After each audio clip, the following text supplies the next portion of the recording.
Astaghfirullah. Assalamualaikum warahmatullahi wabarakatuh. Alhamdulillah wassalatu wassalamu ala Rasulillah wa ala alihi wa sahbihi wa mawalah wa la hawla wa la quwata illa billahi wa ba'd.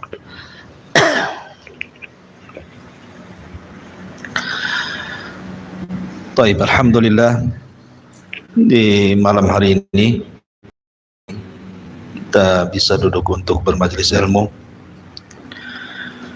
dan kita lanjutkan kajian kita membahas tafsir daripada surah Al-Baqarah. A'udzubillahi minasyaitonir rajim. Bismillahirrahmanirrahim. Alif lam mim. Dzalikal kitabu la raiba fihi hudan lil muttaqin. Alif lam mim. Dzalikal kitab, itulah Alkitab, maksudnya Al-Quran. La raiba fihi hudan lil muttaqin, yang tidak ada keraguan-raguan di dalamnya dan dia merupakan petunjuk bagi hamba-hamba Allah yang bertakwa. Baik. Di permulaan ayat ini Allah Subhanahu wa taala memulai dengan menyebutkan Alkitab, maksudnya Al-Quran. Sedikit saya akan jelaskan tentang Al-Quran dulu, karena ini kita permulaan masuk dalam Al-Quran yang kita akan kaji. Ma'asyiral muslimin yang dimuliakan Allah Subhanahu wa taala, kalau kita melihat tentang Al-Quran, jadi Al-Quran itu adalah mukjizat yang Allah Subhanahu wa taala turunkan kepada Rasul, dan mukjizat Al-Quran ini tidak berhenti dengan wafatnya Nabi sallallahu alaihi wasallam. Artinya akan berlaku sampai hari ini, bahkan sampai kiamat dibangkitkan. Dan inilah perbedaan Al-Quran dengan kitab-kitab sebelum Al-Quran. Kalau kitab-kitab sebelum Al-Quran seperti Taurat, maka Taurat hanya berlaku di zaman Nabi Musa hidup. Setelah Musa meninggal, maka dengan datangnya Zabur yang diturunkan kepada Daud berarti berlaku. Baik, afwan, gangguan sedikit. Kembali bahwa perbedaan Al-Quran dengan kitab-kitab dulu, bahwa kitab-kitab dulu dengan kedatangan Al-Quran berarti sudah termasuk. Tetapi Al-Quran sendiri adalah membenarkan seluruh kitab-kitab sebelumnya. Artinya di sini bahwa Al-Quran ini terkandung seluruh kitab-kitab langit. Jadi dengan kembali kepada Al-Quran itu sudah mencukupkan, tanpa harus kemudian seseorang kembali kepada kitab-kitab sebelumnya. Kalau kita melihat mukjizat para nabi, ikhwan, mukjizat para nabi Subhanahu wa taala, lah Nabi sallallahu alaihi wasallam juga sama. Di zaman Nabi sallallahu alaihi wasallam yang namanya ilmu bahasa itu sangat digemari orang Arab, sehingga banyak kemudian terlahir para pujangga, ahli-ahli syair yang menjadi kebanggaan orang Arab. Makanya kemudian Allah Subhanahu wa taala turunkan Al-Quran yang tidak sanggup para perangkai syair untuk merangkainya. Makanya kemarin ketika kita menjelaskan kalimat alif lam mim, bahwa kalimat alif lam mim ra atau yang lainnya, huruf-huruf hijaiyah yang diletakkan di permulaan surat itu, pendapat yang kuat adalah dalam rangka tahaddi, menantang orang-orang Quraisy Arab. Kalau kalian tidak yakin dengan Al-Quran, silahkan rangkai Al-Quran dengan huruf-huruf hijaiyah yang kalian bicara dengan huruf-huruf itu. Tetapi mereka tidak akan sanggup. Dan mukjizat Nabi SAW itu lebih daripada 1000. Jadi mukjizat yang paling banyak itu adalah mukjizat Nabi. Kenapa demikian? Karena mukjizat yang Allah berikan kepada para nabi dan rasul sebelumnya tidak lebih banyak dibandingkan mukjizat yang Allah anugerahkan kepada rasul, karena nabi dan rasul sebelumnya hanya diutus kepada kaumnya, sehingga mukjizat itu hanya dilihat dari kebiasaan kaumnya. Tapi Nabi SAW itu diutus kepada semua manusia, jin dan juga manusianya, sehingga mukjizat yang diberikan Allah Subhanahu wa taala kepada Rasul itu berbagai macam mukjizat. Ada yang berkaitan dengan falak, ada yang berkaitan dengan pengobatan, ada yang berkaitan seperti keanehan-keanehan. Nabi SAW pernah mengisyaratkan dengan telunjuknya terbelah bulan. Itu kan keanehan-keanehan, gitu ya. Tetapi mukjizat yang paling besar yang Allah Subhanahu wa taala anugerahkan kepada Rasul adalah Al-Quran. Karena Al-Quran ini mukjizat tidak lekang dimakan zaman, artinya akan terus sampai hari ini, bahkan sampai kiamat dibangkitkan. Dan Al-Quran sendiri, ikhwan, Allah Subhanahu wa taala telah menjamin keotentikannya. Dan itu disebutkan oleh Allah sendiri dalam Al-Quran, inna nahnu nazzalna dzikra wa inna lahu lahafidun. Sesungguhnya kami yang turunkan adz-dzikra Al-Quran, kami pula yang menjaganya. Sebagaimana Allah Subhanahu wa taala menjaga Al-Quran di langit, sehingga Allah katakan la yamassuhu illal mutahharun, tidak mungkin Al-Quran disentuh kecuali oleh makhluk-makhluk yang disucikan. Maknanya dijaga para malaikat. Tidak ada satupun jin yang mampu menyentuh Al-Quran di langit, karena dijaga para malaikat. Begitu juga di dalam bumi ini Al-Quran dijaga. Bagaimana cara penjagaan Allah Subhanahu wa taala terhadap Al-Quran di bumi ini? Dengan tidak adanya manusia yang mampu merubah Al-Quran kecuali pasti ketahuan.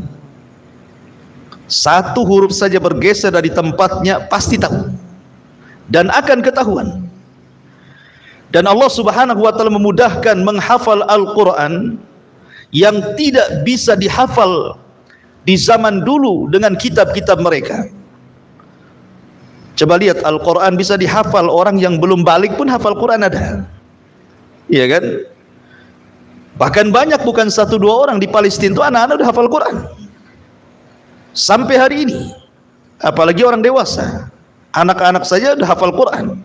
Dan itu tidak terjadi kepada kitab-kitab di luar Al-Quran. Hatta sekalipun para pendeta, kita belum pernah mendengar mereka menghafal Injil seperti menghafalnya anak-anak Islam terhadap Al-Quran, kan? Karena kalau seandainya ada orang yang menghafal kitab-kitab sebelumnya, contoh Taurat, maka itu akan diagungkan oleh kaumnya.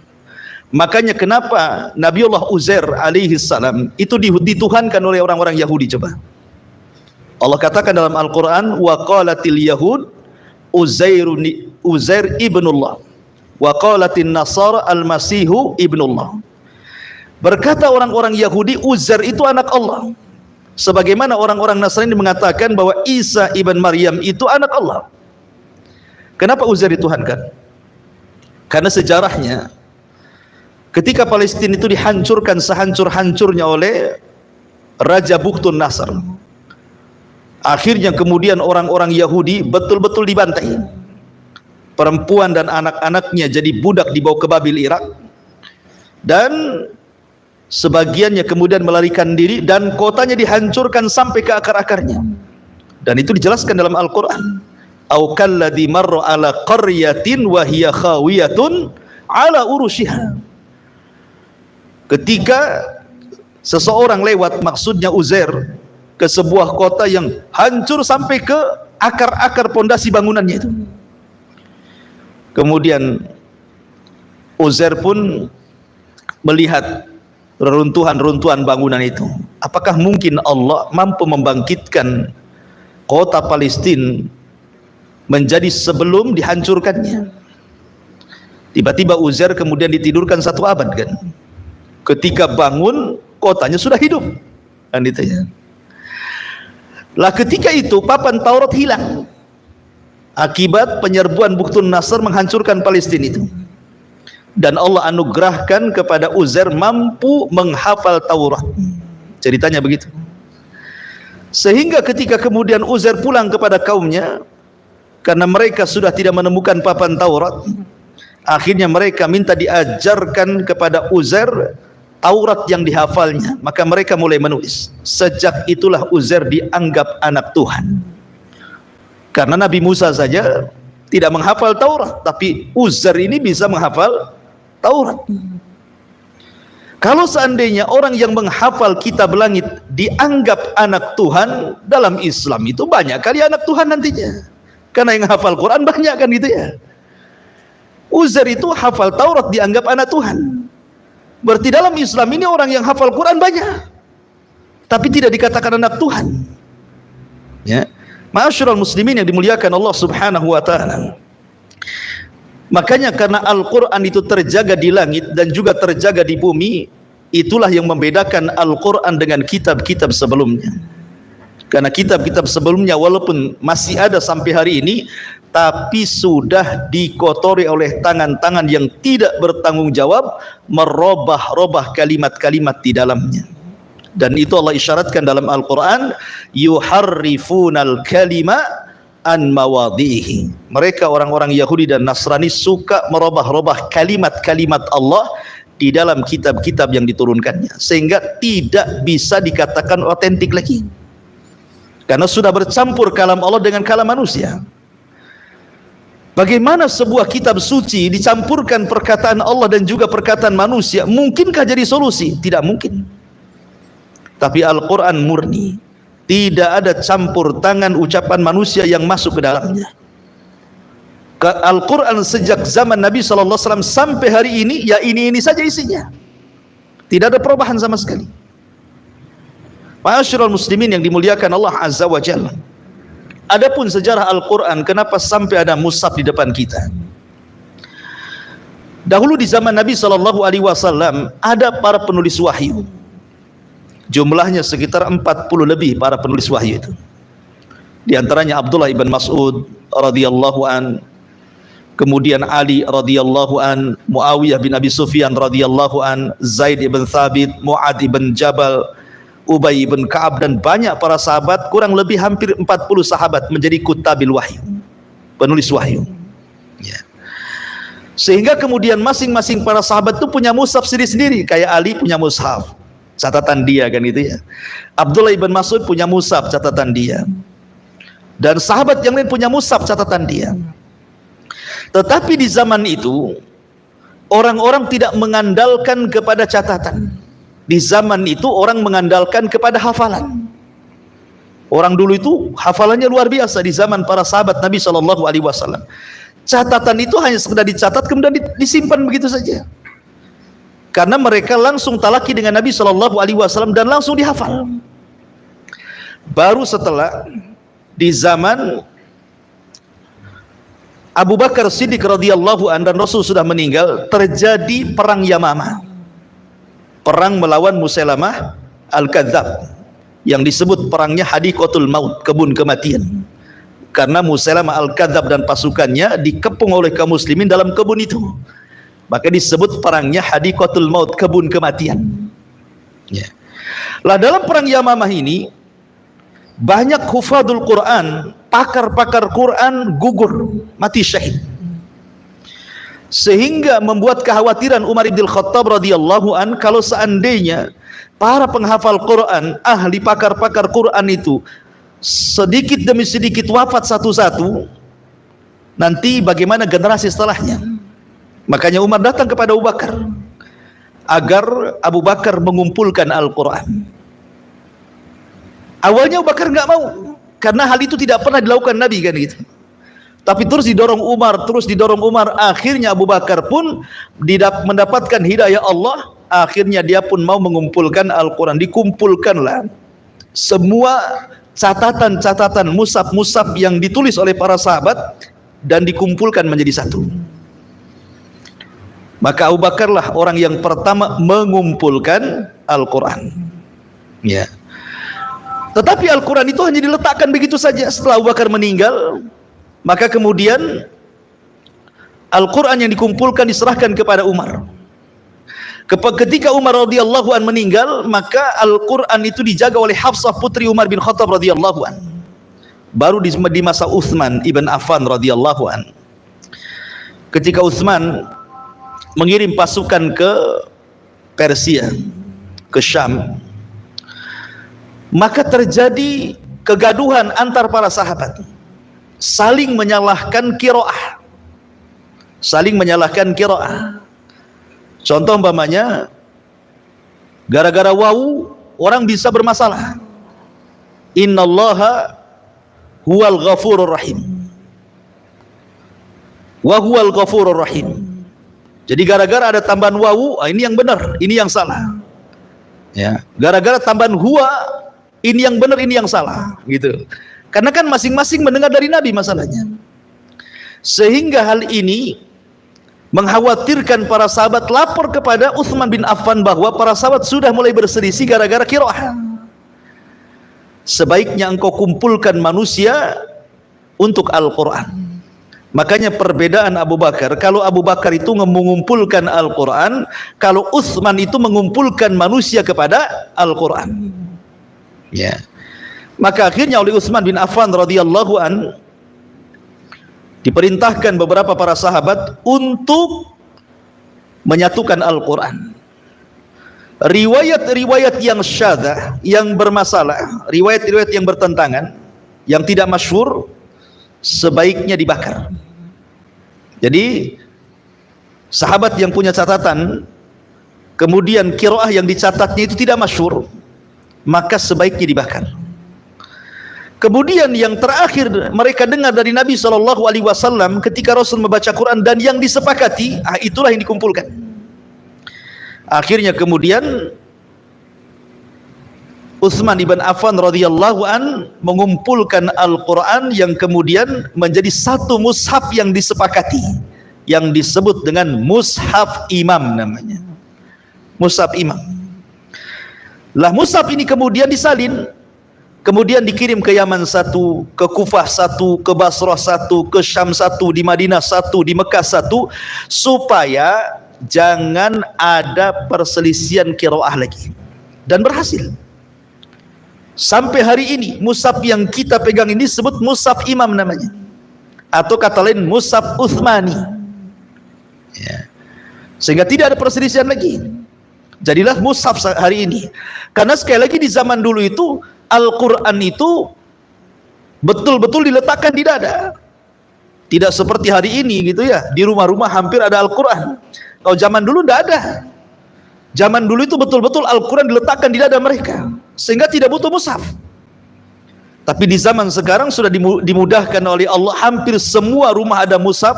Terkadang satu rumah ada sampai 5 mushaf pun malas juga kita menghafal Quran. Oke lah, jangan menghafal, membaca saja. Kadang-kadang dimalaskan. Ya. Ma'asyiral muslimin yang dimuliakan Allah Azza wa Jalla, itu sejarah Al-Quran sedikit. Adapun tentang kemuliaan dan keagungan Al-Quran, ikhwan, Nabi SAW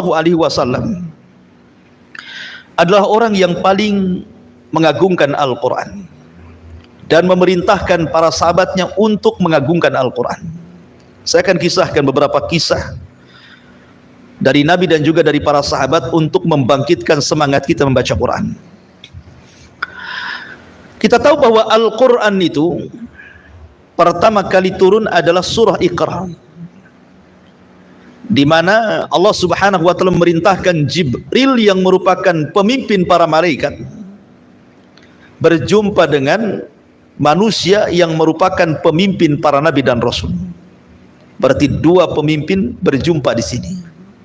Yang satu pemimpin malaikat, yang satu pemimpin manusia, para nabi dan para rasul.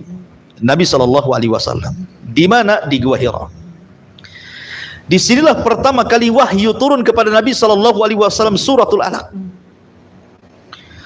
Maka setelah itu kemudian turun berangsur ayat demi ayat sesuai dengan peristiwa dan kejadian selama 23 tahun. Itulah perbedaan Al-Quran dengan kitab-kitab sebelumnya. Kalau Taurat langsung diberikan bahasa kitanya nih 30 juz langsung. Begitu juga Zabur, begitu juga Taurat, langsung diberikan sekaligus. Tapi Al-Quran tidak. Al-Quran itu diberikan kepada Nabi SAW itu dengan cara mufarraqah, dengan cara angsur per angsur, tidak langsung 30 juz, tetapi diturunkan satu ayat, kemudian satu ayat lagi, kemudian satu ayat lagi. 13 tahun di kota Mekah, 10 tahun di kota Madinah, ketika umur Nabi SAW di 63 tahun. Artinya dimulai dari diangkatnya beliau menjadi Nabi dan Rasul, berarti 23 tahun sampai beliau wafat, barulah Al-Quran sempurna turun kepada Rasul. Kenapa Al-Quran kok diangsur seperti itu? Kenapa enggak langsung dia 30 juz? Ya kan pertanyaannya kan? Karena Al-Quran inilah kitab terakhir dan kitab solusi, di mana tidak ada satu permasalahan di permukaan bumi ini kecuali pasti ada jawabannya. Tidak ada satu hukum pun yang ada di bumi kecuali ada hukumnya. Karena Allah katakan wa ma kana rabbuka nasiya. Allah tidak pernah lupa meletakkan satu hukum. Lupa Allah tidak letakkan, tidak. Semua sudah dijelaskan. Yang memudahkan kita masuk surga sudah dijelaskan, yang menjauhkan kita dari neraka sudah dijelaskan. Semua sudah dijelaskan dalam Al-Quran. Itulah kenapa Al-Quran angsur per angsur disesuaikan dengan peristiwa dan kejadian, kemudian turun ayat. Makanya ada istilah asbab nuzul. Kalau dalam kitab-kitab sebelum Al-Quran tidak ada asbab nuzul, tapi dalam Al-Quran itu ada asbab nuzul, namanya ya sebab turun. Ayat ini sebab turunnya ini, ayat ini sebab turunnya itu, ayat ini sebab turunnya ini. Dan setiap peristiwa dan kejadian itu akan terulang dengan pengulangan yang sama sampai hari ini, bahkan sampai hari kiamat. Sehingga setiap ada peristiwa dan kejadian yang sama terulang, sudah ada jawabannya dalam Quran. Itulah kenapa Al-Quran itu tidak turun sekaligus, ya, karena Quran ini kitab solusi. Makanya Allah sendiri mengatakan idza tanazza'tum fi syai'in farudduhu ila Allah war Rasul. Kalau engkau berselisih tentang sebuah permasalahan, kembalikan kepada Allah dan Rasulnya. Ma'asyiral muslimin yang dimuliakan Allah Subhanahu wa taala. Di zaman Nabi sallallahu alaihi wasallam banyak para sahabat yang sebelumnya mereka kufur masuk Islam gara-gara mendengar Al-Quran. Makanya di sini Allah mengatakan dzalikal kitabu la raiba fihi hudan lil muttaqin. Quran itu petunjuk. Ketika kita bercerita tentang bulan Ramadan, apa kata Allah? Syahrul Ramadan alladzi unzila fihi al-Quran hudan linnas. Al-Quran itu petunjuk bagi manusia. Dan Al-Quran itu memiliki pengaruh yang luar biasa, ikhwan. Pengaruhnya kemana-mana, saya akan sebutkan. Sebelum saya mengkisahkan beberapa para sahabat dan keutamaan Al-Quran di hati-hati mereka. Pertama, Al-Quran itu mempengaruhi alam semesta. Gunung-gunung, lautan, langit dan bumi itu terpengaruh dengan Al-Quran. Contoh umpamanya Allah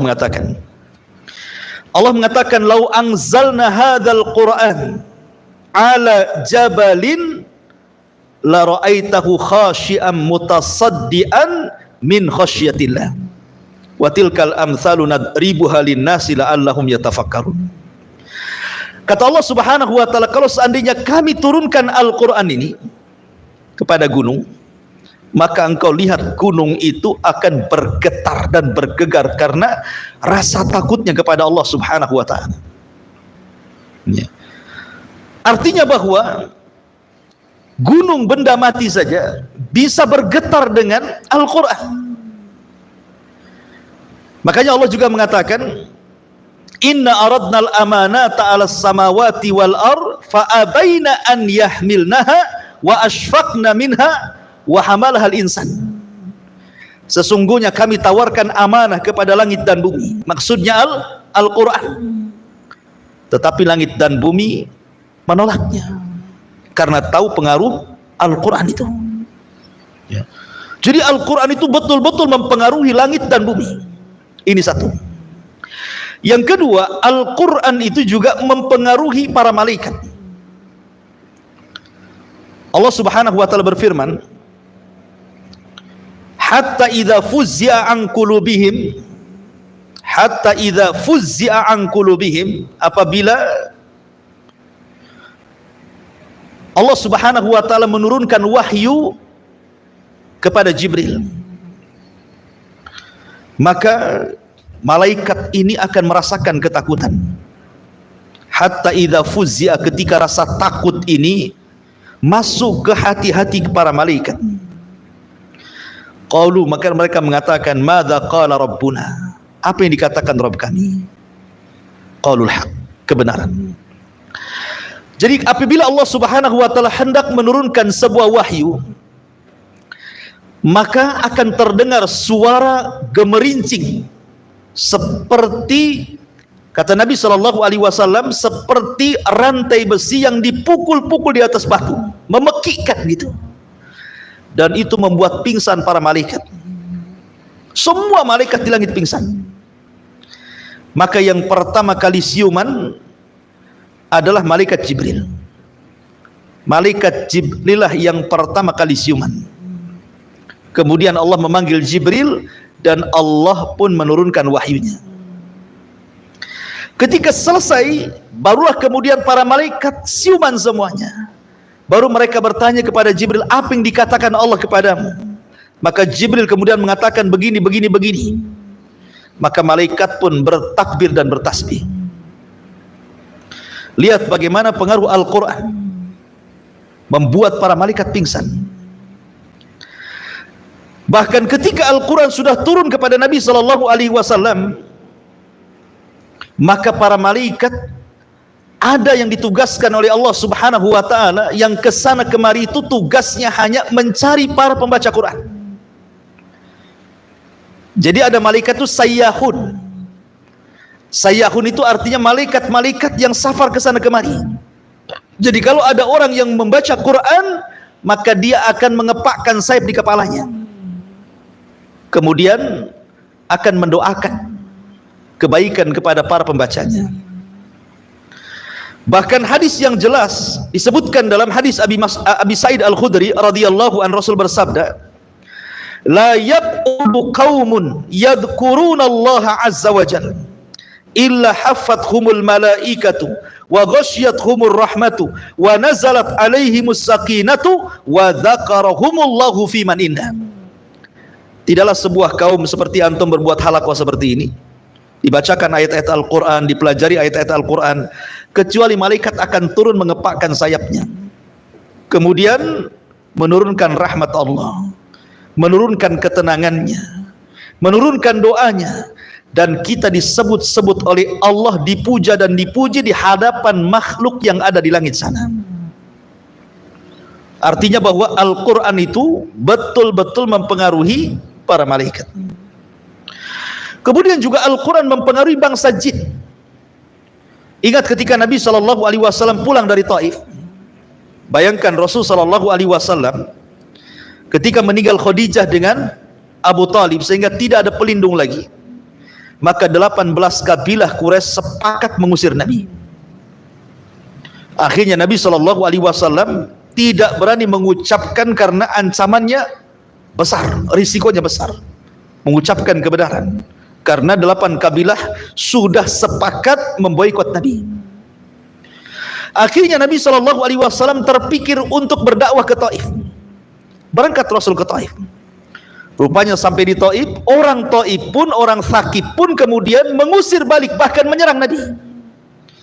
Sampai Nabi SAW harus lari dari Taif 1 mil menghindari lemparan batu orang-orang Taif itu. Masuklah kemudian Nabi SAW kepada Hadiqatun Nahli, ke kebun kurma. Disitulah Nabi SAW waktu sholat fajar membaca Al-Quran. Tiba-tiba ada sekitar 7 atau 8 jin dari Yaman yang disebut dengan jin nasibin, nyasar pula ke kebun kurma itu. Tiba-tiba mendengar Nabi SAW sedang membaca Al-Quran. Maka satu kali dengar mereka membaca Al-Quran, tiba-tiba jin-jin itu beriman kepada Allah Subhanahu wa ta'ala.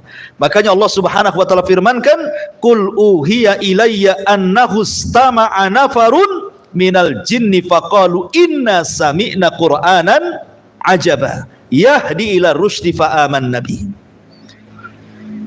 Ketika ada sekelompok nafar, beberapa jin mendengarkan Al-Quran, mereka mengatakan, sungguh kami mendengar Quran yang luar biasa, yang mengarahkan kepada petunjuk, kami pun beriman. Ya, bagaimana pengaruh Al-Quran kepada jin? Langsung beriman kan? Luar biasa Al-Quran itu. Padahal dibacakan 1 kali saja, jin itu langsung beriman. Terkadang ada jin yang jauh lebih baik dibandingkan manusia. Manusia hari-hari dibacakan Quran kafir terus kan itu. Ini jin sekali mendengar Quran beriman dia. Jadi pengaruhnya luar biasa Al-Quran itu. Bahkan kepada binatang sekalipun Al-Quran itu punya pengaruh. Ada seorang sahabat namanya Usaid ibn Khudair, seorang Ansar, Usaid ibn Khudair ini, dan dia salah satu pembesar Ansar. Jadi suatu malam Usaid bin Khudair ini membaca surah Al-Baqarah, sementara Yahya anaknya sedang tidur di dekat kuda yang ditambatkan. Setiap Usaid bin Khudair membaca Al-Quran, tiba-tiba kuda ini meringki. Akhirnya Usaid pun khawatir kalau seandainya lepas talinya menginjak anaknya. Berhentilah dia membaca Quran. Dibaca lagi gitu lagi tuh kuda tuh, berhenti lagi. Dibaca lagi gitu lagi sampai 3 kali. Tiba-tiba dia melihat ke langit, ada cahaya dari langit itu, dan dia pun menghentikan bacaannya. Keesokan harinya dia menceritakan hal itu kepada Nabi SAW, melihat cahaya yang dilihat dari langit ketika dia membaca Quran. Maka Rasul mengatakan, tilka al-malaikatu danat li sautika walau qara'ta la asbahta yang durun nas ilaiha. Itulah malaikat yang mendekat kepada bacaanmu. Kalau engkau terus baca, pastilah manusia akan melihat malaikat-malaikat itu, katanya. Syahidnya di sini adalah ketika Usaid ibn Khudair membacakan ayat ini, kuda-kuda ini bergerak, gitu ya, menunjukkan bahwa Al-Quran itu punya pengaruh kepada binatang. Bukan petunjuk kepada manusia saja, tapi pengaruh kepada binatang, pengaruh kepada jin, pengaruh kepada malaikat, pengaruh kepada benda-benda padat, pengaruh kepada langit dan bumi. Bahkan orang kafir di zaman Rasul banyak yang mendapatkan petunjuk gara-gara mendengar Al-Quran. Ada seorang sahabat namanya Zubair ibn Mut'im. Zubair ibn Mut'im. Zubair ibn Mut'im ini, ikhwan, dia dendam sama Nabi gara-gara keluarganya banyak terbunuh di perang Badar, sehingga dia bersumpah untuk membunuh Nabi. Dibawanya pedang, berangkat dari Mekah ke Madinah. Sampai di Madinah dia menyamar dan berhasil masuk. Kemudian dia mengintai Nabi SAW. Ketika Nabi SAW sedang sholat maghrib bersama para sahabat, ada kesempatan, karena orang sholat tidak bawa senjata kan gitu. Ada kesempatan ini Zubair membunuh Nabi. Ya. Apalagi masjid di zaman itu kan gelap gitu ya. Artinya Zubair bisa bersembunyi di mana saja karena sudah gelap. Tiba-tiba Nabi SAW membaca surah Al-Fatihah. Selepas itu Rasul membaca surah Tur. Ya. Sampai kepada ayat am khuliqu min ghairi syai'in am humul khaliqun am khalaqus samawati wal ard bal la yuqinun. Apakah berhala-berhala itu diciptakan dari segala sesuatu atau tercipta dengan sendirinya, ataukah berhala-berhala itu yang menciptakan langit dan bumi? Bahkan orang-orang musyrik tidak yakin dengan keyakinannya. Mendengar ayat ini dibacakan Nabi di pertengahan surah Tur itu, tiba-tiba Zubair bin Mut'im mengatakan, hatta kada qalbi an yatir, hampir-hampir hatiku terbang, katanya. Hidayah masuk tuh. Ya. Dia renungkan ayat itu. Dia berpikir betul juga gitu kan. Apakah berhala-berhala yang selama ini disembah orang-orang Quraisy itu diciptakan dari segala sesuatu, ataukah mereka tercipta dengan diri mereka sendiri? Artinya kalau mereka diciptakan dari segala sesuatu, berarti mereka tidak layak dikatakan pencipta. Oh, mereka sendiri diciptakan, mereka sendiri bentuk dan dibuat. Ataukah mereka tercipta dengan diri sendiri? Tidak mungkin, pasti ada yang buat. Ataukah mereka yang menciptakan langit dan bumi? Makin mustahil lagi, ya kan? Mereka sendiri tercipta, mana mungkin menciptakan langit dan bumi? Terpikirlah ayat ini terus, akhirnya hidayah masuk. Dia sarungkan kembali pedangnya, dia datang kepada Nabi SAW dan dia mengatakan, asyhadu an la ilaha illallah wa asyhadu annaka rasulullah. Kemudian dia mengatakan, ya Rasul, dulu tidak ada manusia yang paling aku benci kecuali dirimu, sekarang tidak ada manusia yang paling kusayangi kecuali dirimu, katanya. Zubair ibn Mut'im. Ya, karena Al-Quran itu hudan lil muttaqin, petunjuk bagi orang-orang yang bertakwa. Bahkan orang-orang kafir Quraisy sendiri, ikhwan, walaupun mereka tidak beriman, tetapi mereka sendiri mengakui Al-Quran itu punya pengaruh luar biasa kepada mereka. Saya contohkan. Ada sebuah kisah dari Utbah ibn Rabi'ah. Utbah ibn Rabi'ah ini datang kepada Nabi SAW, utusan orang-orang Quraisy. Jadi orang Quraisy itu dengan berbagai macam cara mereka untuk menekan dakwah Rasul itu macam-macam. Terkadang keras, ancaman, intimidasi. Terkadang juga tanazul. Tanazul itu merendah, ngajak dialog. Mudah-mudahan Muhammad itu menghentikan dakwanya, gitu maksudnya. Lah diutuslah Utbah ibn Rabi'ah ini, pembesar Quraisy. Kemudian datang kepada Nabi SAW menawarkan macam-macam. Muhammad, kalau engkau ingin kaya, kami kumpulkanlah harta kami kasihkan kepadamu, kau jadi orang paling kaya di tengah-tengah orang Quraisy. Kalau engkau ingin kekuasaan, kami jadikan kau pemimpin kami. Kalau engkau ingin perempuan, kami carikan gadis yang paling cantik, kau nikah dengan dia. Kalau engkau gila sakit, kami carikan dukunnya, katanya. Pokoknya banyak tawaran-tawaran gitu kan. Sampai kepada masalah, kalau gini enak gini saja wahai Muhammad. Sudah, kalau engkau memang kurang yakin dengan agama kami, dengan apa yang diajarkan bapak moyang kami, gini sajalah. Gimana kalau seandainya kau sembah Tuhan kami setahun, nanti tahun depan kami sembah Tuhanmu setahun. Gantian kita. Ya. Kalau kami cocok dengan Tuhanmu, kami masuk agamamu. Tapi kalau kau cocok dengan Tuhan kami, masuk kau ke agama kami, katanya. Gitu kan. Pokoknya macam-macam ngomong aja nih Utbah bin Rabi'ah ini, sampai kata Nabi SAW, wahai Utbah, sudah selesai kau ngomong? Sudah selesai. Dari tadi kau ngomong terus kan, gitu ya. Kata Utbah, selesai. Sekarang giliranku. Dengarkan kata-kataku, kata Rasul. Rasul tidak bercerita macam-macam kepada Utbah ibn Rabi'ah. Rasul hanya membacakan satu ayat dalam surah Fussilat. Apa kata Rasul? Fa in a'radu faqul anzartukum sa'iqatan mithla sa'iqati 'adin wa thamud. Itu yang dibaca Nabi. Wahai Utbah, Allah berfirman, jika mereka berpaling orang-orang Quraisy itu, jika mereka berpaling orang-orang Quraisy itu, katakan kepada mereka, kuperingatkan mereka, Allah akan turunkan halilintar yang pernah diturunkan kepada kaum Ad dan Thamud, dan mereka akan binasa semuanya. Ketika Rasul membacakan ayat ini, bergetar Utbah bin Rabi'ah. Tahu, ya, kalau seandainya Nabi SAW sampai berdoa keburukan, pasti akan dijabah kan. Gemetar dia mendengar ayat ini. Langsung akhirnya kemudian Utbah pun mengatakan, hasbuka hasbuka ya Muhammad, cukup cukup, jangan kau lanjutkan lagi ayat itu katanya. Kemudian dia pulang. Orang-orang Quraisy yang menunggu hasil dialog ini heran, kok Utbah ini tidak segarang ketika berangkat. Ketika berangkat garang kali, ketika pulang lunglai, dia lemes gitu kan. Ketika sudah dibacakan ayat ini, sehingga orang-orang Quraisy mengatakan, jangan-jangan dia sudah tersihir Muhammad katanya. Jangan-jangan sudah tersihir Muhammad. Maka Utbah ibn Rabi'ah mengatakan, demi Allah, ketika aku berjumpa dengan si Muhammad itu, kemudian dia mengucapkan satu kalimat, demi Allah, kalimat itu bukan rangkaian syair dari Muhammad, bukan pula mantra-mantra sihir, bukan pula dia seorang dukun. Kemudian dipujinya Nabi SAW. Akhirnya kemudian orang-orang pun menganggap bahwa Utbah bin Rabi'ah sudah tersihir si Muhammad katanya. Lihat, ya, baru berjumpa sebentar dibacakan Quran, terpengaruh kan? Begitulah Al-Quran, hidayah luar biasa ikhwan. Ya, lihat keislaman Umar bin Khattab radhiyallahu an. Itu gara-gara mengambil lembaran dari adiknya Fatimah, setelah dipukulnya kan.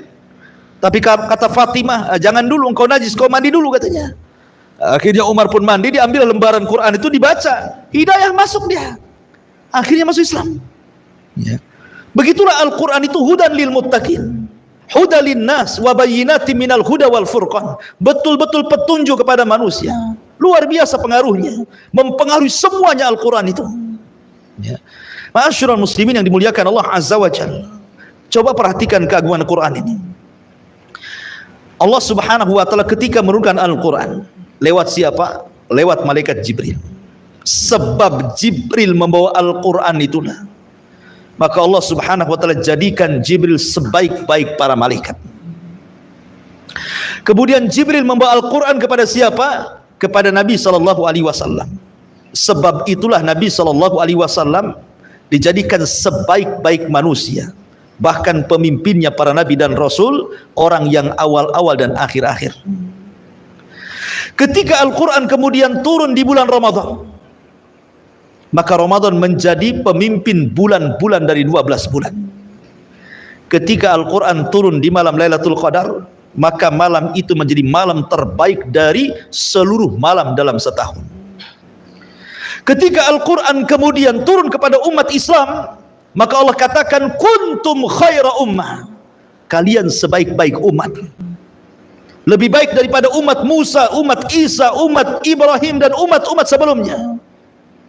Bayangkan kalau Al-Quran mengangkat derajat Jibril, mengangkat derajat Rasul, mengangkat derajat Ramadan, mengangkat derajat Lailatul Qadar, mengangkat derajat umat ini, maka sudah sewajarnya kalau orang-orang kemudian membaca Quran dan mengajarkannya, maka dia orang terbaik yang ada di permukaan bumi. Kata Rasul, khairukum man ta'allamal Qur'ana wa 'allamahu. Sebaik-baik kalian adalah orang yang belajar Al-Quran dan mengajarkan Al-Quran. Menjadi umat terbaik, ikhwan. Ya. Karena Al-Quran itu mengangkat siapapun yang memuliakannya. Tidak dilihat nasabnya, tidak dilihat kekuatannya. Boleh jadi mungkin orangnya kurus, boleh jadi mungkin orangnya lemah, boleh jadi tidak punya nasab, tidak punya harta, tapi kalau dia pembawa Quran, maka Allah muliakan dia. Contoh, di zaman Nabi SAW ada seorang sahabat yang dikenal kepakarannya dalam Al-Quranul Karim. Siapa dia? Sebutkan dalam sejarah, namanya Ubay ibn Ka'ab radhiyallahu an. Ubay ibn Ka'ab radhiyallahu an. Ubay ibn Ka'ab ini, ikhwan, tidak setenar Abu Bakar, Umar, Utsman, Ali dan sahabat yang lainnya. Ya. Kalau cerita perjuangan sedekah, maka Abu Bakar selalu diceritakan kisah sedekahnya kan. Abdurrahman bin Auf selalu diceritakan sedekahnya. Utsman bin Affan selalu diceritakan sedekahnya. Kalau cerita peperangan, maka Umar bin Khattab radhiyallahu selalu diceritakan keberaniannya. Khalid bin Walid selalu diceritakan keberaniannya. Abu Ubaidah bin Jarrah selalu diceritakan kehebatannya.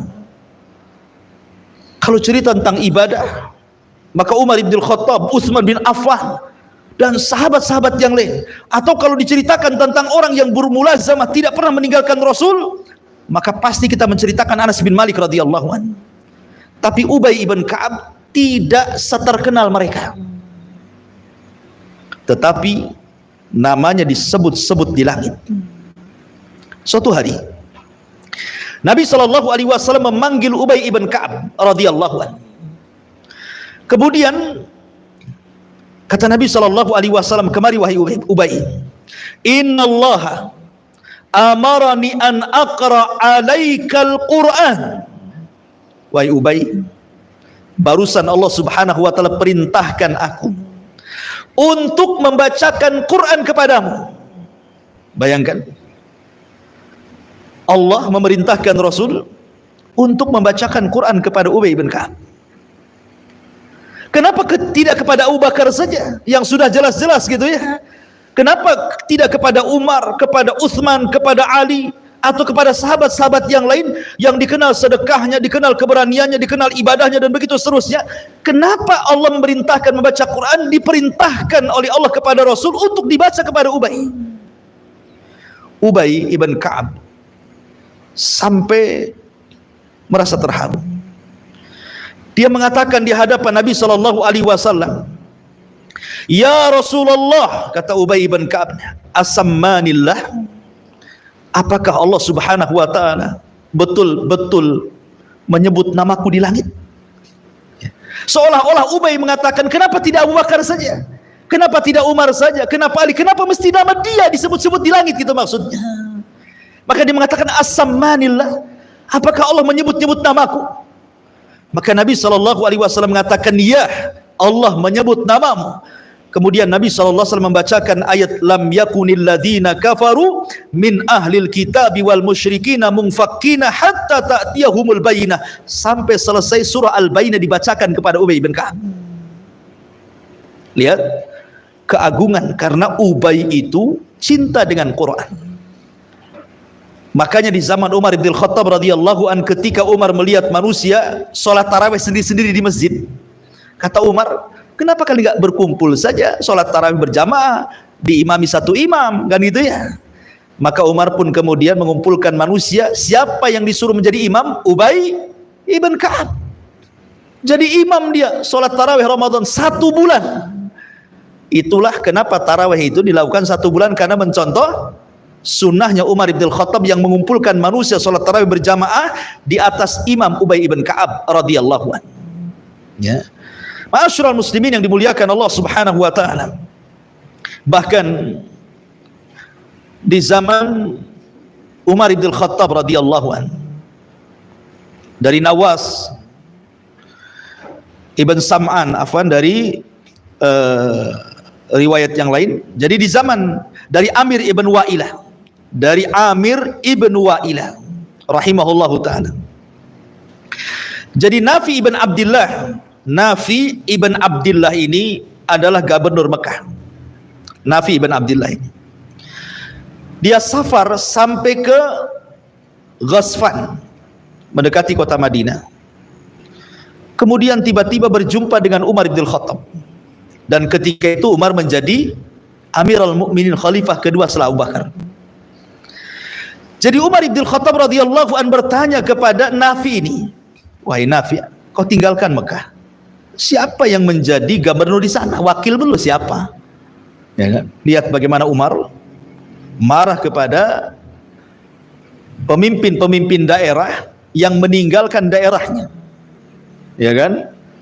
Oh, sekarang ya biasa aja pindah ke luar negeri, ke sana kemari, jalan sana jalan sini. Kalau zaman dulu Umar marah, jangan sampai ditinggalkan tuh Mekah tuh. Ya. Apa yang menjadi itu, siapa yang menggantikan dirimu sebagai wakil gubernur kau di Mekah itu siapa? Kau berani kau tinggalkan Mekah? Ya.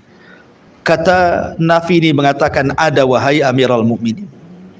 Dia dulu seorang budak yang dimerdekakan. Kata Umar, kenapa tidak orang merdeka saja? Kenapa mesti mantan budak? Ya. Siapa dia? Kemudian Nafi mengatakan dia adalah Abdurrahman ibnu Abzah. Umar gak kenal. Subhanallah, wakil gubernur nggak kenal. Ya. Tetapi walaupun Umar tidak mengenal atau dia tidak dikenal Umar, tapi Allah mengenalnya. Dia tidak dikenal di bumi, tapi Allah Subhanahu wa taala mengenal dia di langit. Terkadang sering saya katakan ini untuk motivasi anak muda. Prestasi itu bukan karena kita terkenal. Tidak apa-apa kita tidak terkenal. Tapi kita bisa menorehkan prestasi untuk umat ini. Lihat kisahnya Yusha ibn Nun. Yusha ibn Nun ini di Quran tidak disebut namanya. Hanya disebut fatan, anak muda. Yang mengikuti Nabi Musa ketika berjumpa dengan Khidir yang bawa-bawa ikan tuh. Ikan kering. Ya. Jadi kisah Yusha ibn Nun itu tidak ada dalam Al-Quran secara khusus, hanya ditempelkan dalam kisah Nabi Musa ketika belajar kepada Khidir. Itu pun yang disebut nama, hanya fatan, anak muda, gitu saja. Tetapi dia punya prestasi jauh melebihi Nabi Musa. Apa itu? Mampu memerdekakan Baitul Maqdis yang tidak bisa dilakukan Musa dan juga Harun. Ya kan? Karena Nabi Musa dan Nabi Harun ketika hendak memerdekakan Baitul Maqdis, kaumnya nggak mau berperang. Mereka pengecut dan mengatakan, "Idhhab anta wa rabbuka faqatila innaha huna qaidun." Silahkan kau pergi wahai Musa, ajak Tuhanmu perang berdua sana, kami duduk-duduk nonton di sini, katanya. Akhirnya mereka pun diazab, akhirnya tidak bisa keluar di Arduti selama 40 tahun. Musa pun meninggal di situ, Harun pun meninggal di situ. Lahirlah anak muda Yusha ibn Nun, diangkat jadi nabi. Dialah yang memimpin Bani Israel, akhirnya bisa membuka Baitul Maqdis. Di tangan dialah Baitul Maqdis jatuh ke Bani Israel. Tidak dikenal dalam Al-Quran, tapi punya prestasi, kan gitu ya. Sama juga di sini Ibnu Abza, Abdurrahman bin Abza, tidak dikenal, tetapi dia punya prestasi. Allah Subhanahu wa taala tahu prestasi dia. Apa itu? Alimun bi kitabillah. Dia alim terhadap Al-Quran.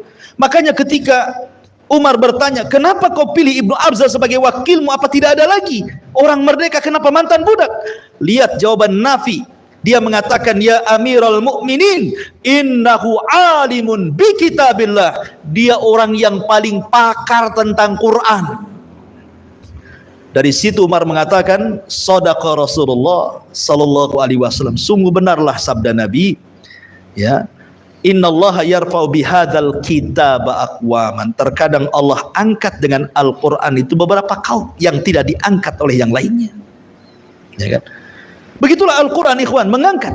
Innallaha yarfa'u bihadzal kitaba aqwaman. Al-Quran itu mengangkat derajat seseorang. Luar biasa, ya. Ma'asyiral muslimin yang dimuliakan Allah Azza wa Jalla. Makanya wajar kalau seandainya para sahabat Rasul di zaman itu perhatian kepada Quran luar biasa. Luar biasa perhatian mereka terhadap Al-Quranul Karim. Saya contohkan beberapa kisah. Di zaman Nabi sallallahu alaihi wasallam, di zaman Nabi SAW ada seorang sahabat namanya Abi Musa al-Ash'ari radhiyallahu anhu. Abi Musa al-Ash'ari dari kabilah Ash'ariyun, kabilah Yaman. Kabilahnya saja terkenal dengan Qur'annya itu. Kabilahnya itu, kabilah Ash'ariyun itu. Makanya ada ulama yang kita kenal pencetus madhab Asy'ariyah. Siapa namanya? Abul Hasan al-Ash'ari. Ash'ari di sini dari kabilah Ash'ariyun, kabilahnya Abu Musa al-Ash'ari, seorang sahabat di zaman Nabi. Pakar Quran tuh kabilah itu, satu kabilah. Sampai-sampai kabilah Ash'ariyun ini kalau mereka bergerak gabung pasukan untuk berperang bersama Nabi, Rasul tidak tahu kalau malam-malam mereka bertenda di sini, bertenda di situ. Rasul tidak tahu di mana si kabilah Ash'ariyun itu bertenda, tapi Rasul tahu di mana mereka duduk dan mereka tidur. Dari mana? Dari kebiasaan mereka membaca Quran dan sholat malam. Dan mereka punya suara khas yang tidak dimiliki sahabat yang lainnya. Orang-orang Ash'ariyun tuh.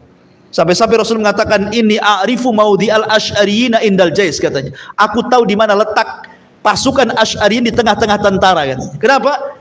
Dari bacaan Quran. Kan gelap malam-malam, tapi Rasul tahu di situ orang-orang Ash'ariyun kan. Kenapa? Baca Quran di situ. Ya, kedengaran. Ya. Makanya Abu Musa al-Ash'ari suatu malam Nabi SAW keluar. belusukan malam-malam.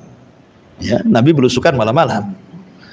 Kalau belusukan siang ya orang-orang sekarang lah ya. Dia keluar malam-malam. Nengok masyarakat Madinah. Jadi ada satu rumah. Semua di rumah-rumah di kota-kota Madinah itu kalau malam seperti suara tawon.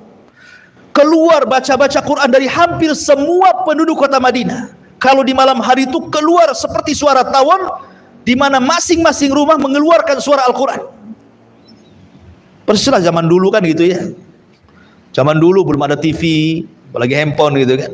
Kan kita masih dengar di kampung-kampung orang baca Quran.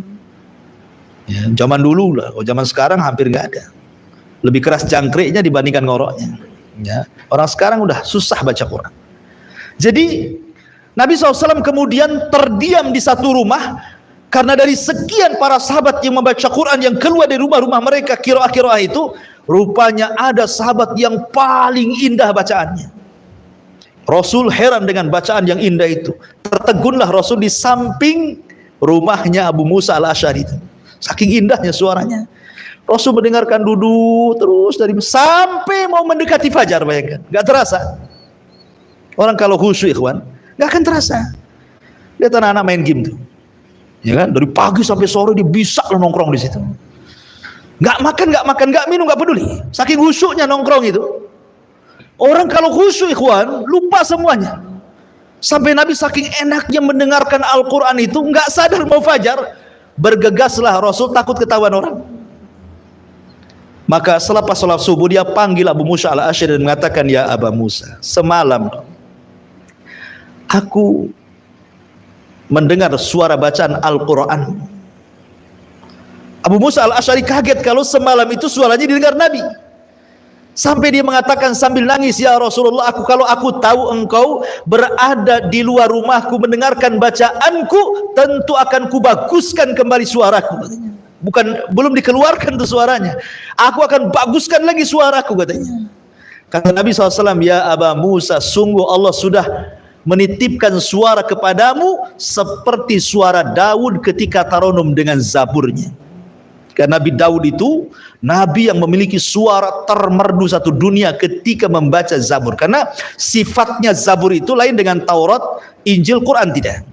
Ya, kalau Taurat, Injil, Quran itu kan ada hukum-hukumnya. Ya, hukum-hukum ibadah gitu. Tapi kalau Zabur tidak ada. Dia tidak bicara tentang hukum-hukum. Dia hanya nasihat-nasihat dan bentuknya itu kayak syair, taronum. Ya. Makanya kemudian Nabi Daud itu kalau dia sedang membaca Zabur itu, semua orang makhluk itu ikut. Sampai-sampai Allah mengatakan ketika mensifatkan bagaimana burung-burung dan juga gunung-gunung yang mengikuti suara Daud itu, sampai digambarkan dalam Al-Quran. Jadi kalau Daud membaca Zabur, itu burung-burung ikut bersiul. Ingin bersiul, menirukan Daud membaca Zabur. Sehingga gunung itu cemburu. Dia mengatakan, ya Rabb, izinkan akulah. Kau izinkan burung bersiul mengikuti suara Zabur, masa kau tidak izinkan aku juga, katanya. Maka Allah Subhanahu wa taala mengatakan, ya jibal awwi bima ahwat tayr. Allah katakan dalam Al-Quran, wahai gunung, silahkan kau bertasbih bersama burung mendengarkan qiraahnya Zabur. Akhirnya gunung pun ikut bersiul. Gimana suara siulnya gunung? Bog bog bog gitu kan. Akhirnya Daud bisinglah, dia baca Zabur, ini suara burung, ini suara gunung. Akhirnya dia pun merasa suaranya tidak akan didengar oleh Allah. Dia mengatakan, ya Rabb, kalau sana suara sini suara, macam mana aku akan mendengar suaraku? Ya. Akhirnya dalam kisah Israiliyat gitu kan, Jibril datang kemudian mengantarkan Nabi Daud ke dalam lubang yang sangat dalam di dasar tanah. Kemudian Jibril mengambil satu batu, kemudian dibelah batu itu, rupanya ada ulat. Kemudian kata Jibril, coba telingamu dengarkan kepada ulat itu. Didengarkanlah telinga Daud kepada ulat itu, rupanya ulat itu sedang bertasbih. Kata Jibril, wahai Daud, ulat dalam dasar bumi ini bertasbih, Allah dengar. Apalagi engkau berada di atas bumi, pasti Allah dengar, itu maksudnya gitu ya. Ya. Ma'asyiral muslimin yang dimuliakan Allah Azza wa Jalla. Artinya bahwa Nabi SAW memuji para sahabat yang baik. Kalau antum seorang ayah, ya, ketika anak membaca Quran dan bagus suaranya, puji. Antum seorang guru, tengok murid-muridnya kok menonjol sedikit, ini suaranya bagus, puji. Sebagaimana Nabi SAW memberikan semangat kepada Abu Musa Al-Asy'ari, jangan didonkan.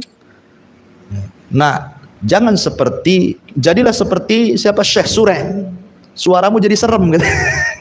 Jadi nggak enak gitu. Jangan didonkan anak-anak itu, kasih semangat. Wow, walaupun nggak enak, terus belajar, ya. Karena bagaimanapun Al-Quran itu sudah indah, tapi semakin indah kalau yang membacanya memiliki suara indah lagi, ya. Bahkan suatu ketika Nabi SAW itu pernah safar bersama Abu Bakar dan Umar, kemudian datang safar ke Madinah, masuk ke Masjid Nabawi. Masjid Nabawi itu kan, ya kan, separuhnya blong ke atas, separuhnya di tembok, ya, Masjid Nabawi itu. Jadi ketika Nabi SAW sampai di teras, rupanya di balik tiang itu ada orang yang membaca Al-Quran luar biasa indahnya. Semua sahabat baca Quran, ya. Tapi Nabi SAW kemudian tertuju pandangannya kepada orang di balik tembok ini. Indah sekali suaranya tuh.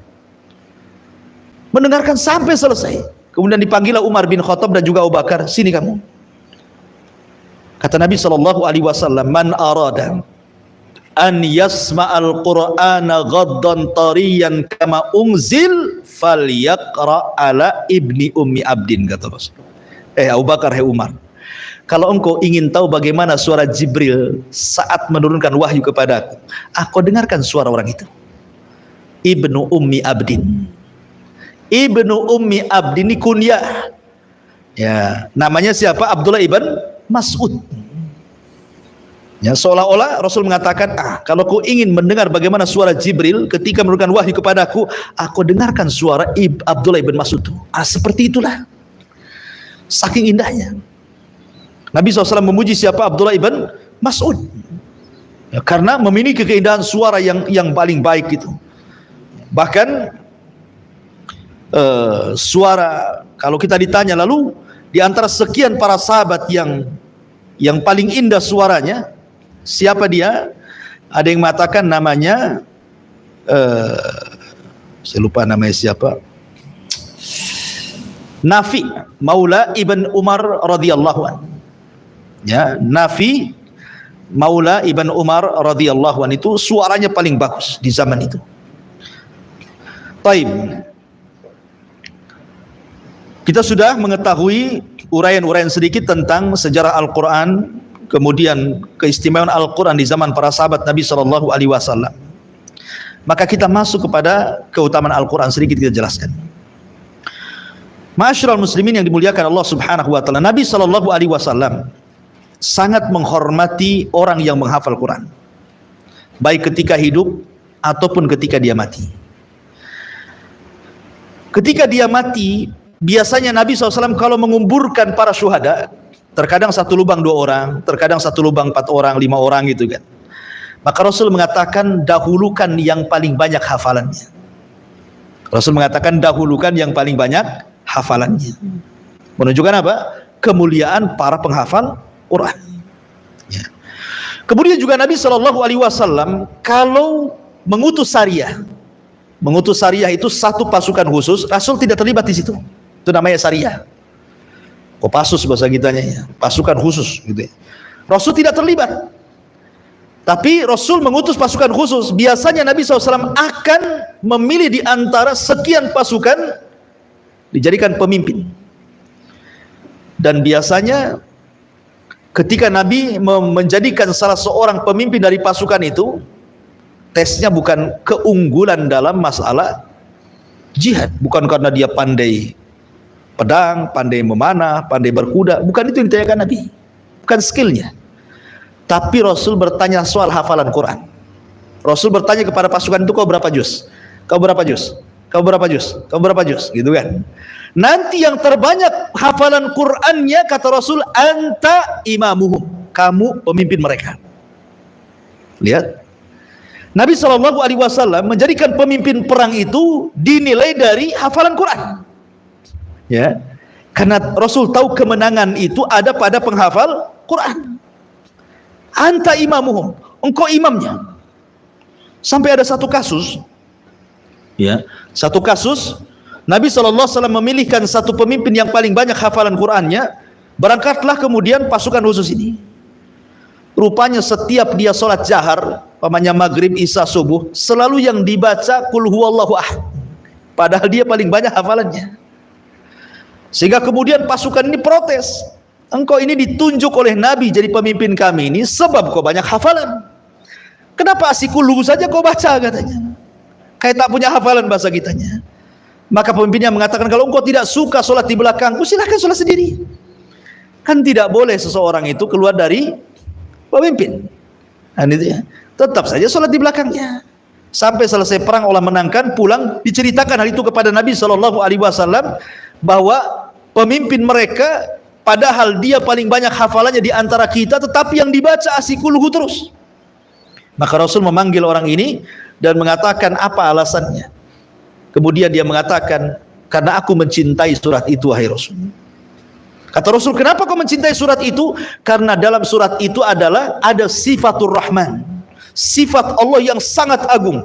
Qul huwallahu ahad, ahad, somad, gitu ya.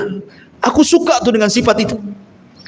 Maka Nabi SAW mengatakan, hubbuka iyyaha adkhalakal jannah. Kecintaanmu kepada surat itu, kalau itu alasannya, maka Allah akan masukkan ke surga. Lihat bagaimana Nabi SAW mengangkat seorang imam karena hafalannya. Ya. Bahkan suatu ketika Nabi SAW sedang taklim seperti ini, ngumpul kayak gini, tiba-tiba ada perempuan datang masuk ke majelis Nabi dan mengatakan, ya Rasulullah, saya hibahkan dirimu untukmu. Dan ingat, hibah itu hanya khususnya Nabi. Seorang wanita menghibahkan dirinya tanpa harus melakukan pernikahan boleh, tetapi ini khusus Nabi. Selain Nabi tidak boleh. Harus lewat pernikahan, harus ada walinya, ada saksinya, ada maharnya, dan begitu seterusnya, kan gitu. Lah, Rasul kayaknya tidak suka dengan wanita itu, artinya belum mau gitu, tidak tertarik dengan wanita itu. Akhirnya kemudian berdirilah laki-laki Ansar dan mengatakan, ya Rasul, kalau engkau tidak suka, berikan saja wanita itu kepadaku, nikahkan dia denganku, katanya. Kata Nabi SAW, baik, pulanglah kau, ambil yang bisa kau jadikan mahar. Pulang dia. Rupanya nggak ada apa-apa di rumahnya. Namanya bonek, ya, bondonekan. Kemudian dia datang, ya Rasulullah, aku tidak punya apa-apa. Kata Rasul, pulang, cari lagi. Iltamis walau khataman min hadid, cari walaupun secincin besi, nggak jadilah, gitu ya. Cincin dari besi nggak apa-apa. Ya. Antum tahu jala tuh? Jala kan ujungnya tuh rantai-rantai cincin. Walaupun cincin jala tuh maksudnya. Jala-jala itu kan cincinnya banyak kan? Walaupun seperti cincin jala jadilah, kata. Cincin dari besi itu. Pergi dia ke rumah. Walaupun cincin dari besi nggak ada, masalah melaratnya di sahabatnya. Akhirnya dia datang, Rasul tidak ada. Ya. Kemudian kata Nabi SAW, kalau tidak ada, apa yang kau punya? Dia bilang, aku hanya punya sarung yang kupakai. Masalahnya, wahai Rasul, kalau aku berikan kepada dia, telanjang aku. Kalau aku pakai, aku tak bisa lagi punya mahar untuknya. Memang sama sekali nggak punya apa-apa nih sahabat. Kata Rasul, sudah kalau begitu, apakah kau hafal Al-Quran? Beberapa ayat dalam Al-Quran. Maka dia mengatakan, ya wahai Rasul, surah Al-Baqarah dan beberapa surat, katanya. Ketika Nabi SAW mendengar dia punya hafalan, apa kata Rasul? Uzawijuka bima ma'aka minal Quran. Kunikahkan engkau dengan Quran yang kau miliki itu. Kau ajarkan sebagai maharnya kepada istrimu. Ya. Lihat bagaimana Al-Quran bisa dijadikan mahar, kan? Karena keagungannya. Ya. Ma'asyiral muslimin yang dimuliakan Allah Azza wa Jalla. Al-Quran itu bagi para penjaganya, Allah Subhanahu wa Ta'ala itu memiliki keluarga. Inna lillahi ahlin, Allah itu punya keluarga. Kemudian, ya Rasulullah, siapa keluarga Allah itu? Maka Nabi SAW mengatakan, ahlul Quran hum ahlullah wa khasatuh. Ahli Quran adalah keluarga Allah dan orang-orang khususnya Allah Subhanahu wa Ta'ala. Subhanallah. Lihat orang yang gemar membaca Quran, menghafal Quran, dimasukkan dalam keluarga Allah Subhanahu wa taala. Kemudian juga Allah Subhanahu wa taala akan mengangkat derajat para penghafalnya. Bahkan mereka disejajarkan dengan para malaikat yang disebut dengan as-safaratu al-kiram al-barara. Malaikat-malaikat yang safar, yang kiram, yang mulia, bararah yang baik. Disejajarkan dengan para malaikat, para penghafal Quran itu. Bahkan orang yang banyak menghafal Quran atau membaca Al-Quran, maka dia telah menentukan tingkatan dia di sorga. Dalam sebuah hadis qudsi, Allah Subhanahu wa taala akan memanggil hambanya di sorga. Ini sudah di sorga nih orang ini, tapi dia belum mengetahui di tingkatan mana dia harus tinggal di sorga itu. Maka dia dipanggil oleh Allah Subhanahu wa taala, kemudian Allah mengatakan, "Iqra", baca Quran. "Wartak", naiklah. "Warattil", tartilkan bacaanmu. "Kama kunta turattil fid dunya", sebagaimana kau tartilkan bacaanmu di dunia.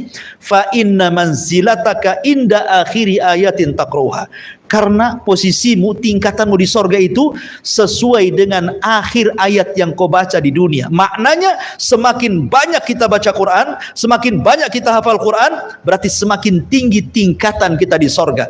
Dari hadis ini Ibnu Taimiyah mengambil istimbat bahwa tingkatan di sorga itu sejumlah ayat dalam Al-Quran.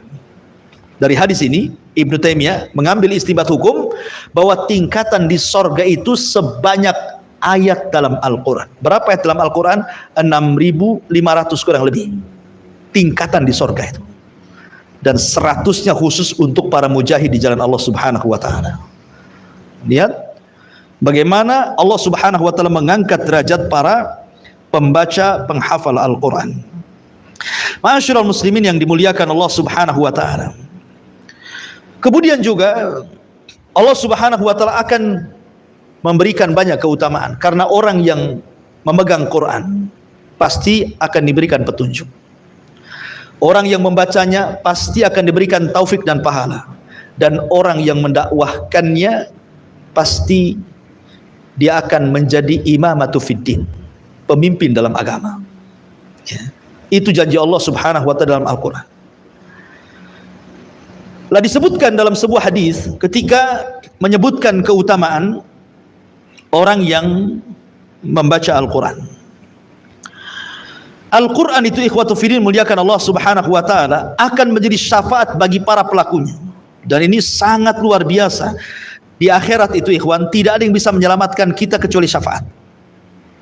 Karena ketika dibangkitkan kita di padang mahsyar itu, kata Nabi SAW, yuhsarun nas khufatan uratan ghurlan buhman.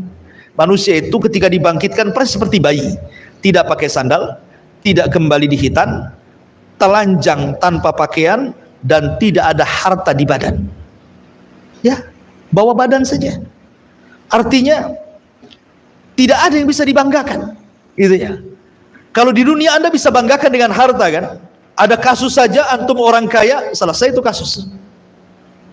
Ya kan? Ada kasus Anda punya pangkat jabatan, dengan jabatan Anda selesai itu kasus. Tetapi di padang mahsyar, apa yang Anda sodorkan? Harta tidak ada, pangkat juga tidak ada. Ya. Karena pangkat itu di dunia ditentukan dengan baju masalahnya. Iya kan? Kalau kita tahu ini bintang berapa, jenderal ini bintang berapa, tengok bajunya, kan nampak tuh, benteng di sini kan, kan gitu ya, nampak tuh, ini. Tetapi kalau orang tidak pakai baju, bagaimana tahu dia mantan jenderal, dia ini, itu tidak tahu. Semua sama di hadapan Allah, karena semuanya telanjang bulat masalahnya. Sehingga tidak ada yang bisa menyelamatkan kecuali syafaat. Lah salah satu syafaat itu adalah Al-Quran. Makanya Rasul mengatakan, Iqra'ul Quran fa innahu ya'ti yaumal qiyamah syafi'an li ashabi. Bacalah Al-Quran, karena Al-Quran itu menjadi syafaat bagi para pelakunya. Makanya ikhwan, terkadang zaman dulu mungkin ada orang membawa Quran itu malu, ya, Atau zaman sekarang mungkin orang membawa Quran itu, kalau bawa Quran kayak gini kemana-mana nenteng gitu kan, mungkin anak-anak muda itu kayaknya malu lah. Ataupun Quran saku, atau naik pesawat baca Quran, saya nggak pernah melihat zaman sekarang. Wallahu a'lam, mungkin karena malu. Ya, tapi Allah Subhanahu wa Ta'ala sudah berikan nikmat besar dengan adanya handphone, dan semua handphone bisa digunakan aplikasi Quran, ya kan? Sekarang ikhwan, terkadang kita ini ngaku muslim, tapi ketika pertama beli handphone, yang pertama di-download apa? Facebook, ya kan? YouTube, Instagram, gitu kan? Itu dulu tuh, game kadang-kadang dibanyakin. Pas dilihat Quran tak ada. Ya. Harusnya ketika antum membeli handphone, yang pertama minta di-download tuh Quran dulu kan gitu. Itu identitas, itu harusnya seperti itu. Ya. Tapi saya nggak yakin handphone antum ada ini, kecuali kalau pas butuh Quran aja baru di-download di Play Store. Gitu ya. Kalau pas butuh saja di-download. Kebanyakan gamenya yang banyak situ. Ya. Coba persis seperti apa yang difirmankan Allah. Karena begini, nanti pada hari kiamat Nabi SAW akan mengadu kepada Allah Subhanahu wa Ta'ala. Apa aduan terhadap Al-Quran? Itu disebutkan dalam Quran tuh. Wa qala Rabbi inna qaumi ittakhidhu hadzal Qur'ana mahjura. Allah, Rasul akan mengadu kepada Allah tentang Al-Quran. Ya Rabb, sesungguhnya kaumku, mereka sudah meninggalkan Al-Quran. Mereka sudah meninggalkan Al-Quran. Dan ingat, ketika semua manusia sudah tidak peduli dengan Al-Quran di dunia, maka Quran akan diangkat dalam satu malam di akhir zaman. Ketika antum baca mushaf, hilang tulisannya. Ketika antum sudah hafal beberapa surat, hilang pula hafalannya. Itu akan diangkat, ikhwan. Ketika manusia sudah tidak peduli dengan Quran, Al-Quran sudah antum tidak pedulikan lagi, ditinggalkan, maka satu hari Allah akan angkat Al-Quran sehingga tidak ada lagi Quran di bumi ini. Mumpung Al-Quran belum diangkat, ikhwan, kapan lagi? Gitu maksudnya. Ya. Karena sekarang ini ikhwatu fiddin, betul apa yang dikatakan Rasul itu, inna qaumi ittakhidhu hadzal Qur'ana mahjura. Al-Quran itu sudah mulai mahjur, ditinggalkan. Mulai dari membacanya, orang sudah malas. Nunggu Ramadan kalau baca Quran itu. Sampai Ramadan pun tak juga baca Quran. Ya, dengar pun tidak. Mulai tidak mau mempelajari hukum-hukumnya, tafsir-tafsirnya. Sampai umurnya sudah 40-50 tahun, tidak tahu makna min syarri ghasikin idza waqab. Apa sih ghasik itu? Padahal dia sudah usianya 60 tahun. Makna ghasik nggak tahu. Jadi sementara ini antum baca apa? Ghasik kok nggak tahu.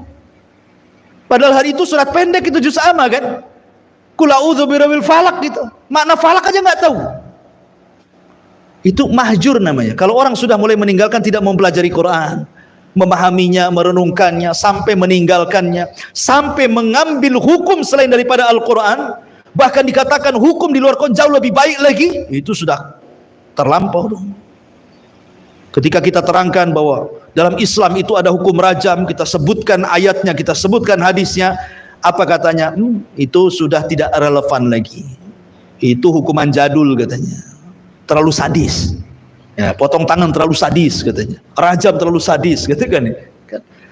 Janganlah kemudian mencela hukum-hukum dalam Al-Quran. Kalau memang tidak sanggup atau belum bisa mengamalkan hukum-hukum dalam Al-Quran, tapi jangan kemudian hukum yang lain diunggulkan dari Quran. Kita katakan saja kita belum mampu mengamalkan Al-Quran. Selesai.